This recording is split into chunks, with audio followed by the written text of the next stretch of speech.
Baada ya interview fupi, Mr. President wa Kongo anauawa kizembe sana. Kikundi cha wanahabari chenye utafiti mzito kinaanza kugundua jambo na kuunganisha doti moja na kwenda nyingine. Najua hadi sasa nimekuacha njia panda, ngoja tuanze mwanzoni mwa movie yetu. Filamu hii inaangazia nchi ya Kongo, hasa maeneo ya uchimbaji madini. Kama tunavyojua, ardhi ya Kongo imebarikiwa na uwepo wa madini mengi. Kuna wachimbaji wadogo na wakubwa, wenye uhalali na wasio na uhalali. Hii inatokana na ugumu wa maisha. Hadi watoto wanapambana na maisha yao kwa kuingia kwenye uchimbaji madini ili kujipatia kipato. Leo hii inatokea ajali kubwa ya ndege kwenye nchi hii. Mimi na wewe hatujui chanzo chake ni nini. Habari hii inawafikia kikundi cha wanahabari wabobezi wa uchunguzi, wanatoka nchi tofauti tofauti. Kikundi hicho kinaitwa The Collective. Baada ya ajali, The Collective wanaanza kuchunguza kama ni ajali ya kawaida. Lucas anaamua kusafiri kwenda nchini Kongo na anafanikiwa kupata data ya siri kutoka kwa chanzo cha ndani.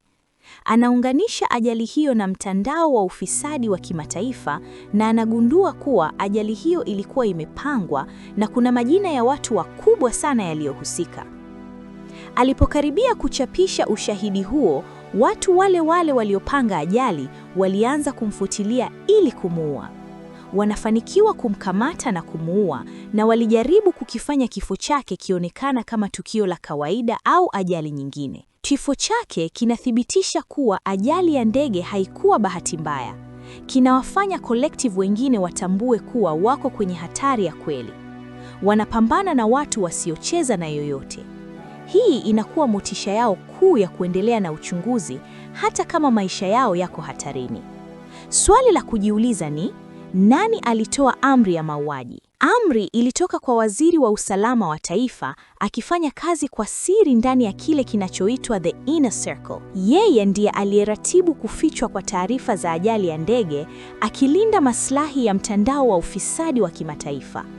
Kilichotisha zaidi, amri hiyo haikuwa ya mtu mmoja tu, ilipitishwa kwa makubaliano ya watu kadhaa wenye mamlaka: serikali, mashirika ya nishati na silaha. Kwa nini rais wa Kongo aliuawa? Aliuawa kwa sababu alikataa kushiriki na akaamua kufichua njama ile ile iliyosababisha ajali ya ndege na mauaji ya mwanachama wa Collective. Rais alikuwa anajua kuhusu biashara haramu ya rasilimali, hasa madini ya dimu, inayohusisha makampuni ya kimataifa, viongozi wa serikali za nje, mtandao wa usalama na silaha.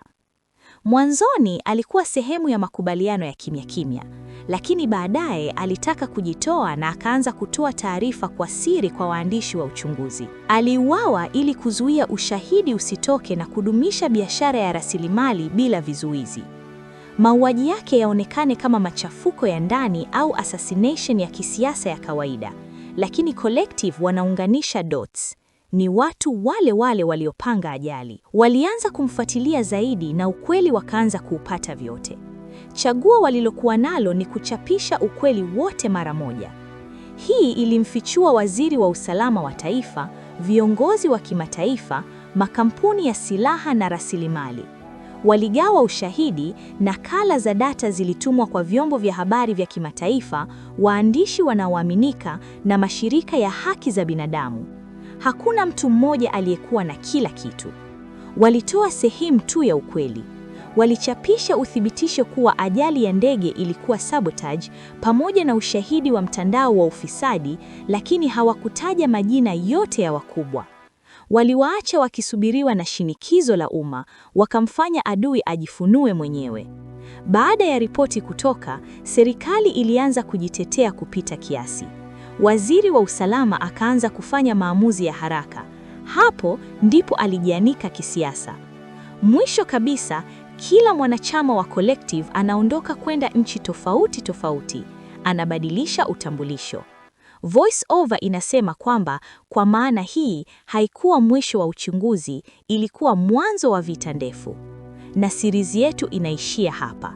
Hii ni season 1, imetoka mwaka 2025. Na matumaini yangu umeelewa vizuri sana kazi yetu sisi 255 nyumbani kukupa uhalisia wa filamu kwa lugha ya Kiswahili na ya kishikaji sana. Sauti unayoisikia ni ya Fatma Kizinga Young Ghost, imeandaliwa na A Continua Kizinga.